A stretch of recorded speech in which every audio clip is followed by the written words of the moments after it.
respond to someone when they're mad at you? It's a tough question because they can bring a lot of emotion at you. Well, first of all, recognize that we typically have two different kinds of responses, and both of them are pretty wrong. One, we tend to defend ourselves, right? We tend to defend ourselves. That's not my fault. You shouldn't be mad at me. The other is we try and soothe, right? I'm so sorry you feel this way. Like, what did I do wrong? What could I do differently? Neither of these responses is really great though, because underlying both of them is us taking responsibility for their emotions, for their anger. We defend and we say, hey, I didn't do that. You shouldn't feel that way. I'm taking responsibility for your emotions and telling you not to have them. The second one, I try and soothe. Oh, you feel that way. I'm sorry I did that. Again, I'm taking responsibility for your emotions. Neither of those are okay because here's the thing. You are not responsible for someone else's emotions. You're responsible for your actions. You might even be responsible for the impact of your actions, but they are responsible for their emotional reaction. So the first thing you need to remember when someone comes at you mad is that they are responsible for their emotions and you're responsible for yours.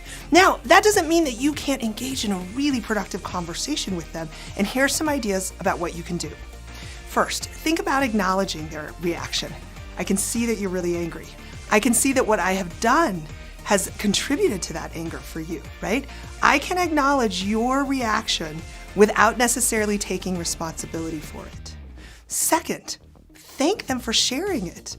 You can't resolve problems unless you start talking about them. So if someone is angry at you and they come to tell you about that, you should honor that. You should affirm that. You should say, thank you. I know this is difficult. I can tell these are really strong feelings for you. And I am grateful that you would come and share them with me. And third, ask them for their way forward, right? You don't have to solve this problem. I can tell you're really mad. What would be some suggestions of things that would help us move forward on that? Finally, one last idea. It's always the tricky one. What do you apologize for and what don't you apologize for? Right? We need to take ownership and responsibility for our actions and the impact they have, and if an apology is warranted, make it. But sometimes someone's gotten mad and you don't think you have anything to apologize for. In those cases, don't. What you can do is express sincere regret or even sorrow that something has caused a drawdown on the relationship.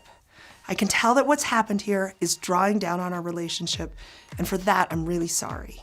So again, take responsibility for your emotions, but don't take responsibility for theirs, and you'll be much more able to calmly, coolly, and productively engage when someone is mad at you.